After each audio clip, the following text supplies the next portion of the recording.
ఈ వీడియో చూసిన తర్వాత మీరు ఫోన్ ఓపెన్ చేసే ముందు 2 సార్లు ఆలోచిస్తారు. మనం రోజు ఇన్‌స్టాగ్రామ్, యూట్యూబ్, ఫేస్‌బుక్ స్క్రోల్ చేస్తాం. కానీ నిజం చెప్పాలంటే మనం యాప్స్‌ని యూజ్ చేయట్లేదు. యాప్సే మనల్ని యూజ్ చేస్తున్నాయి. ఈ వీడియోలో సోషల్ మీడియా డార్క్ సైడ్ గురించి కంప్లీట్‌గా తెలుగులో స్టోరీలాగా చెప్పబోతున్నాను. లాస్ట్ వరకు చూడకపోతే మీ లైఫ్‌లో ఒక ఇంపార్టెంట్ ట్రూత్ మిస్ అవుతారు. స్టార్ట్ చేద్దాం. మీరు ఒకసారి ఫోన్ ఓపెన్ చేసి రీల్స్ చూడటం స్టార్ట్ చేస్తే 5 మినిట్స్ అనుకుంటారు, కానీ 1 అవర్ అయిపోతుంది. ఎందుకు ఇది మీ కంట్రోల్ కాదంటే ఇది algorithm control. Social media apps మీ బ్రెయిన్ డోపమైన్ సిస్టమ్ని స్టడీ చేసి మీ వీక్నెస్ని క్యాచ్ చేస్తాయి. మీరు సాడ్ ఉంటే సాడ్ వీడియోస్ చూపిస్తాయి. మీరు యాంగ్రీ ఉంటే యాంగ్రీ కంటెంట్ ఈ ఫీడ్లో వస్తుంది. మీ ఎమోషన్ని సైలెంట్గా కంట్రోల్ చేస్తున్నాయి. ఇంకా షాక్ కావాలా? మీరు ఫ్రెండ్తో మాట్లాడిన టాపిక్ నెక్స్ట్ డే యాడ్స్లో కనిపిస్తే కోఇన్సిడెన్స్ అనుకుంటారా? అది కోఇన్సిడెన్స్ కాదు, ఇది డేటా ట్రాకింగ్.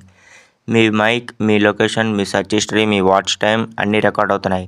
మీరు డిలీట్ చేసిన డేటా కూడా సర్వర్లో ఉంటుంది. ఇన్స్టాగ్రామ్లో చూసే luxury life, cars, trips, branded clothes 90% fake. Loans, sponsors, rented life style. కానీ మనం కంపేర్ చేసుకొని సెల్ఫ్ కాన్ఫిడెన్స్ లూజ్ అవుతాం. ఇది బిగ్గెస్ట్ ట్రాప్. సోషల్ మీడియా నీకు హ్యాపీనెస్ ఇవ్వట్లేదు, నీకు ఇన్సెక్యూరిటీ క్రియేట్ చేస్తుంది. ఈ విషయం అర్థమయ్యాక కూడా మనం స్క్రోల్ చేస్తామంటే అది అడిక్షన్.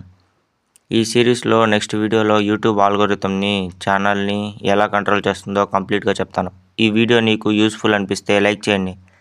సిరీస్ కంటిన్యూ కావాలంటే కామెంట్లో నెక్స్ట్ అని రాయండి. మీ ఫోన్ని కంట్రోల్ చేయండి, లేకపోతే మీ ఫోన్ మీ లైఫ్ని కంట్రోల్ చేస్తుంది.